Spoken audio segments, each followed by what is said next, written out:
அன்பானவர்களே, அன்பு வணக்கங்கள். முயற்சி திருவினையாக்கும். முயன்றவர் என்றுமே தோற்பதில்லை. முயற்சி உடையார் இகழ்ச்சி அடையார். யார் எந்த ஒரு செயலிலும் தொடர்ந்து முயற்சி செய்கிறானோ அவனே வெற்றிகளை பெறுகிறான்.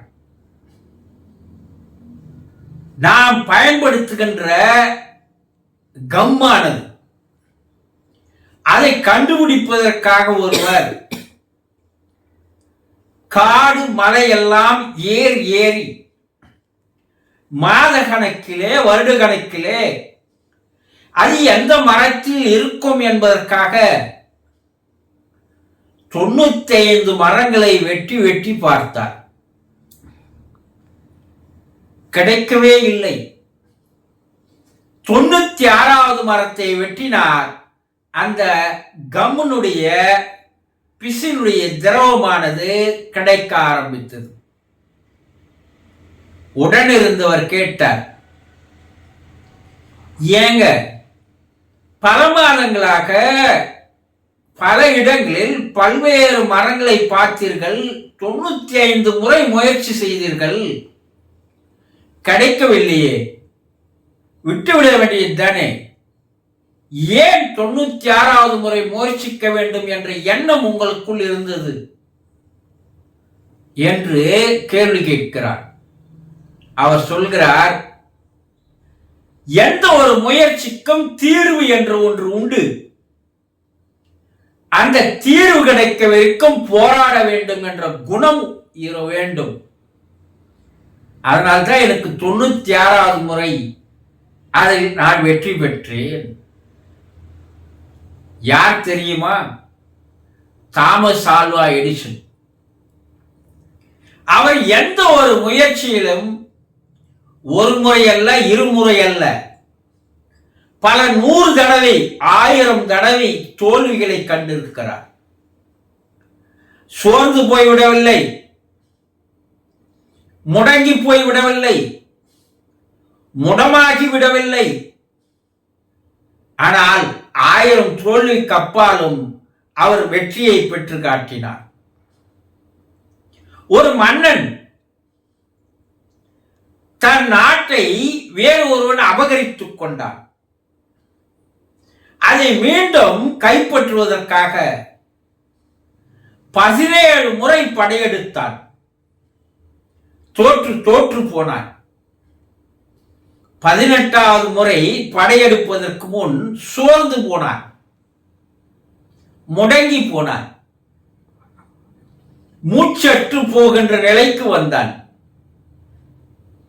இறைவன் அவனை விடவில்லை. எந்த ஒரு தொடர்ந்து முயற்சி செய்பவனை இறைவன் கைவிடுவதில்லை. ஒரு சிலந்தி மூலமாக அவனுக்கு ஒரு பாடத்தை தந்தான். அந்த சிலந்தி கூடு கட்டுவதற்காக, வலை பின்னுவதற்காக 17 முறை தோற்றது. 14வது முறை வெற்றியை பெற்றுவிட்டது. அதற்கே பாடமாக அவன் 18வது முறை படையெடுத்தான், தன் நாட்டை கைப்பற்றினான். ஒரு தேனி,